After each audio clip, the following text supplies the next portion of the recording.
de la conducta alimentaria. Este es un tema que está muy de moda en el público en general y sin embargo su presencia en el MIR es limitada y fácil. Tenemos que centrarnos sobre todo en el diagnóstico de las principales formas, es decir, de la anorexia y la bulimia nerviosas, y en algunos aspectos relacionados con su tratamiento.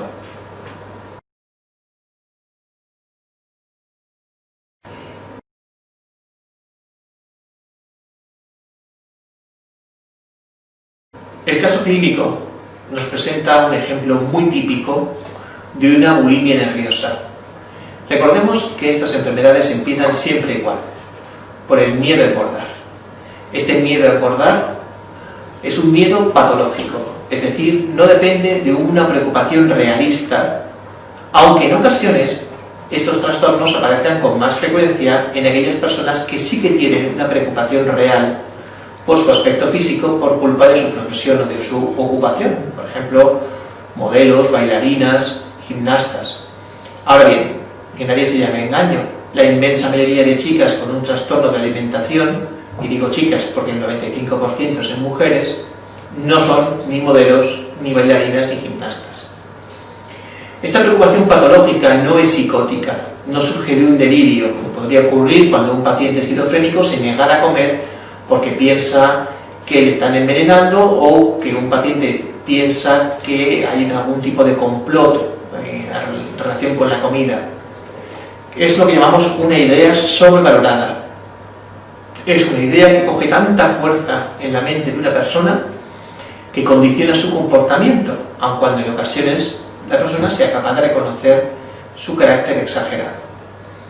Frente a esta idea, frente a este miedo a engordar, que en ocasiones se acompaña de una alteración de la percepción del propio cuerpo, es decir, de una dismorfofobia, pero que otras veces no. Frente a este miedo, decía, los pacientes intentan hacer una dieta restrictiva, primero para las grasas, luego para los carbohidratos o para las proteínas al final, es decir, buscan la restricción completa de alimentos. Pero esto no es fácil, porque la restricción de alimentos produce hambre. Y el hambre es, digamos, una experiencia desagradable. Así que no es nada raro que los pacientes no sean capaces de seguir esta dieta. Para tener anorexia hay que tener una enorme capacidad de autocontrol del hambre. Y esta capacidad de autocontrol también la manifiestan en otros aspectos de su vida. Por ejemplo, en sus estudios, en sus trabajos, ¿no? Dado que son capaces de seguir la dieta, van a perder peso. Se produce un cambio de peso y para que no haya de alguna manera discusiones, este cambio de peso tiene que ver con unas cifras concretas. La CIE-10 nos habla de un índice de masa corporal por debajo de 17,5. La DSM nos habla de una pérdida de peso equivalente al 15% del peso esperado para su talla y su edad, ¿no? Esta pérdida de peso tiene una consecuencia, entre otras muchas, que es la amenorrea. La amenorrea es obligatoria para todas aquellas mujeres que hayan pasado ya la menarquia. En chicas prepuberales lo que se suele poner a cambio es el retraso de la menarquia y en los hombres un posible equivalente sería la disminución de la libido. La anorexia, por tanto, es una desnutrición de origen psiquiátrico, una desnutrición voluntaria, como podría ser la desnutrición de una persona que hace una huelga de hambre o que hace un ayuno por un motivo místico o religioso. Pero en este caso es una desnutrición de origen psicopatológico, ¿no? Y a esto es a lo que llamamos anorexia nerviosa. La bulimia es la otra cara. Es mucho más frecuente porque es mucho más frecuente que los adolescentes sean impulsivos, que sean autocontrolados. La bulimia se caracteriza por la presencia de unos atracones. Estos atracones tienen un doble componente. Un componente cuantitativo, es decir, se come mucha cantidad en poco tiempo y de hecho la comida no se come, no se paladea, no se saborea, se traga y por tanto se eligen alimentos que sean fáciles de tragar. Y por otro lado hay un componente cualitativo.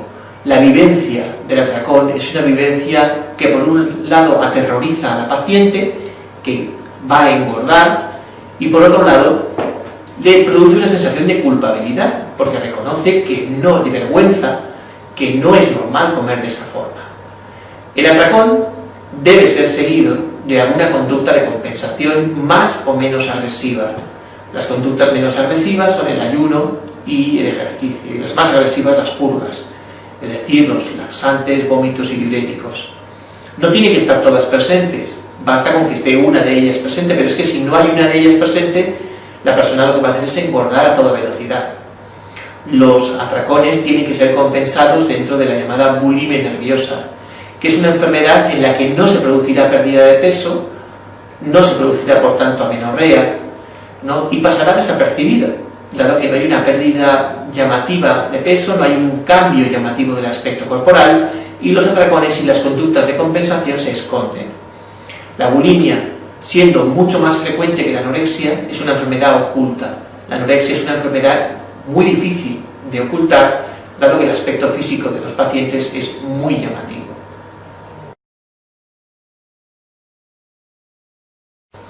La anorexia tiene muy mal pronóstico, y este pronóstico hace que poco a poco se vaya complicando. Las pacientes dejan de comer, aumentan claramente su actividad física. Cuando ven que ya no pierden más peso, recurren a purgar lo poco que comen, vómitos, laxantes o diuréticos, a pesar de no comer prácticamente nada. Y finalmente la desnutrición llega a ser de tal extremo que pierden su famoso autocontrol y se producen atracones bulímicos.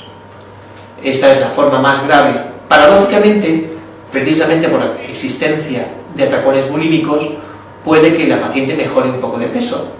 Sin embargo, está precisamente en el grado más extremo de su enfermedad, ¿no? Donde más complicaciones se van a ver.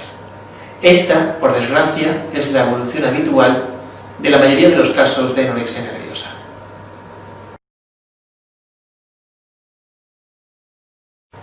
Una posible pregunta tiene que ver con las complicaciones médicas de los trastornos de la conducta alimentaria. En la diapositiva tenéis la tabla que ya figura en el manual. Vamos a intentar razonar con alguno de las conductas que tienen estos pacientes. Por ejemplo, con los vómitos. Cuando una persona vomita, ya sea por un trastorno de la conducta alimentaria o porque tenga cualquier otra enfermedad, pierde ácido clorhídrico, pierde potasio y por tanto se produce una alcalosis metabólica, hipoclorémica, hipopotasémica. El descenso del potasio es el responsable de cambios electrocardiográficos que pueden traducirse en arritmias y en la muerte súbita. Y se han producido casos de muertes súbitas en pasarelas de modelos debidas a este tipo de complicaciones. Los vómitos producen, por un lado, la estimulación crónica de las parótidas, no por la llegada del ácido a la boca, y una parotiditis, ¿no?, secundaria. Por otro lado, los vómitos atraviesan el esófago con su contenido ácido y pueden producir, ¿no?, pequeñas heridas o erosiones, un Mallory Weiss. Los vómitos, el esfuerzo por vomitar, también puede producir un reflujo pancreático que se traduzca en una pancreatitis, y de ahí que aumente la amilasa. La amilasa es un marcador complementario, menos importante que el potasio, pero es que el potasio se puede disimular, dado que las pacientes saben que tomando suplementos de potasio los días previos a los análisis, ¿no?, quizás engañen al médico. Sin embargo, no se puede disimular la amilasa, y si está alta en una paciente con un diagnóstico conocido de trastorno de conducta alimentaria, lo más probable es que siga vomitando. ¿Qué más complicaciones se pueden ver? Solamente, insisto, del hecho de vomitar. Evidentemente, si se pierde muchísimo volumen, ¿no?, puedes deshidratarte, puedes hacer un fracaso renal, puedes tener síncopes, ¿no?, por hipotensión. El esmalte sufre muchísimo por el ácido, el esmalte de los dientes, y se aumenta la frecuencia de caries. El estómago sufre como consecuencia de los vómitos crónicos y se retrasa su vaciamiento. Todo esto es solo por vomitar. Por ejemplo, otra complicación muy conocida es la amenorrea. La amenorrea tiene que ver con un hipogonadismo de origen hipotalámico. La hormona liberadora de gonadotropinas baja, la LH y la FSH también bajan y por tanto baja también la función gonadal. Y puede haber un hipoestronismo. Y este hipoestronismo, asociado con una ingesta baja de vitamina D, porque no consume apenas grasas, y con una ingesta baja de calcio, porque apenas consume lácteos, pueden poner a la paciente en el disparadero de una osteopenia o una osteoporosis grave.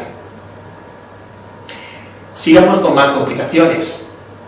Por ejemplo, la pérdida de proteínas. Cuando la paciente no come nada, deja de comer también proteínas, y hay aminoácidos que son esenciales y obviamente los necesita. Los va a sacar de su músculo esquelético, de su músculo cardíaco, de las proteínas estructurales de sus células, de sus neuronas, de las neurofibrillas, de los microtúbulos, y poco a poco va a acabar con las reservas proteicas. Y cuando ya no queden aminoácidos, va a dejar de fabricar proteínas. Deja de fabricar albúmina, transferrina, proteína transportadora de carotenos, y deja de fabricar, por ejemplo, lipoproteínas, y deja de fabricar también IgF1, somatopectina C. Por eso aumenta la GH, porque no hay feedback negativo sobre la hipófisis, y por eso aumenta el colesterol, porque no hay forma de transportarlo de forma eficiente por la sangre, al no existir lipoproteínas, ¿no? Todas estas son algunas de las complicaciones de los trastornos de la conducta alimentaria, que estoy seguro que ya conocéis cuando habéis estudiado tanto la desnutrición, de endocrino o en pediatría, como las complicaciones de la hiperemesis, de los laxantes, de los vómitos, de las diuresis, ¿no? Así que se trata solamente de repasarlo.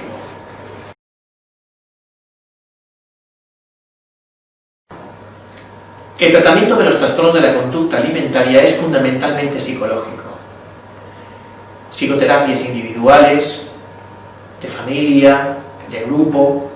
Es un tratamiento especialmente duro en los casos de anorexia nerviosa, dado que la estructura mental de estas pacientes es especialmente rígida. Más agradecido en la bulimia nerviosa, en donde es más frecuente encontrar síntomas ansiosos o depresivos asociados a las crisis bulímicas. En principio, en el caso de una anorexia, es igualmente básico el control nutricional por un endocrino experto en nutrición, dado que la pérdida de peso puede llegar a ser extrema y en ocasiones se convierte en una causa de muerte. Dentro de las muchas complicaciones de la desnutrición, destaca, como ya hemos visto antes, la prevención de la osteopenia y la osteoporosis. No hay fármacos antianorexia, tampoco hay fármacos antibulimia, pero sí hay fármacos que reducen la impulsividad. Y la impulsividad es un componente muy importante en la bulimia. Por tanto, los ISRS, por ejemplo la fluoxetina, que está oficialmente aprobado, podrían ser eficaces en estos pacientes. También se ha usado el topiramato o incluso la zonisamida, dos anticonvulsivantes que tienen una acción razonable sobre la impulsividad relacionada con la comida. Aunque no están oficialmente aprobados, también se usan para estos pacientes. Y por supuesto, si existen síntomas depresivos o ansiosos, se puede plantear el uso de tratamientos estándar, como son los antidepresivos. El ingreso es poco frecuente, y la causa más frecuente es el bajo peso en pacientes con anorexia, aunque excepcionalmente pudiera ser necesario para una paciente que tuviera una hipopotasemia severa o una complicación psiquiátrica o social, ¿no? Hay que recordar que hay una forma de bulimia con mal pronóstico, ¿no? A la bulimia le da, entre comillas, mala prensa la asociación entre bulimia y trastorno límite de la personalidad. Sin embargo, no hay que confundirse. Una cosa es que muchos pacientes con trastorno límite tengan conductas alimentarias de tipo bulímico y otra cosa es lo contrario, que las pacientes con bulimia tengan un trastorno límite. Eso no es cierto. La mayoría de las pacientes con bulimia no tienen un trastorno límite de personalidad y son formas de buen pronóstico.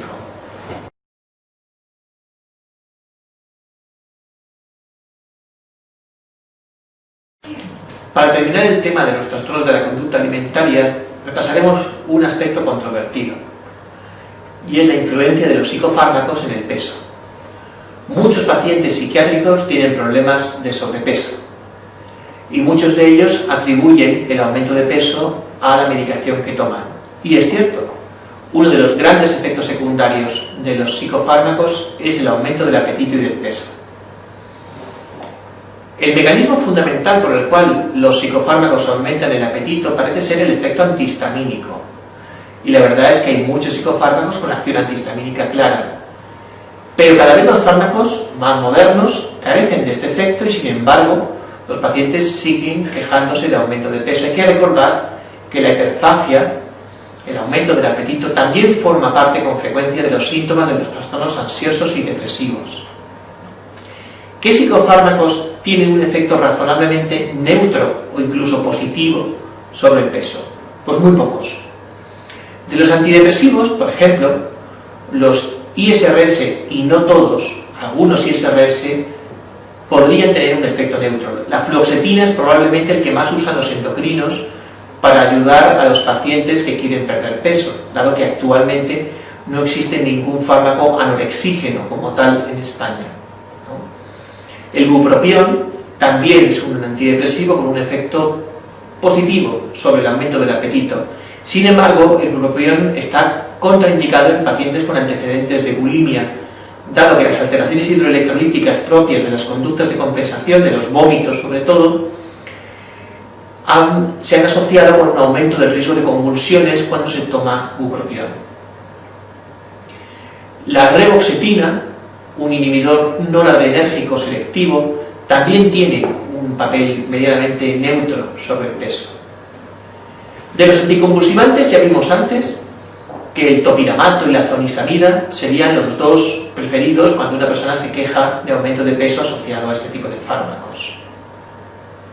Los antipsicóticos son los que quizás se llevan peor con el tema del peso y quizás alguno de los más modernos, el aripiprazol, la ciprasidona y el clásico haloperidol, serían los que tendrían un comportamiento más neutro en relación con el peso. Y del resto de fármacos, en ocasiones se ha usado la naltrexona, ¿no?, ese anti-craving no sobre el alcohol, también como anti-craving sobre la comida, para reducir la impulsividad relacionada con la comida, para reducir los atracones. Como veis, el repertorio de fármacos disponibles para ayudar a una persona que tiene hiperfagia es ilimitado, ¿no? De hecho, en el mercado español solo hay un medicamento aprobado oficialmente para su uso en personas con sobrepeso que quieren perder peso en complemento con las dietas, y no tiene nada que ver con el cerebro. Es el Orlistat, que inhibe la absorción de grasas. Actualmente, por tanto, no existe ningún fármaco anorexígeno o con acción anorexígena aprobado oficialmente.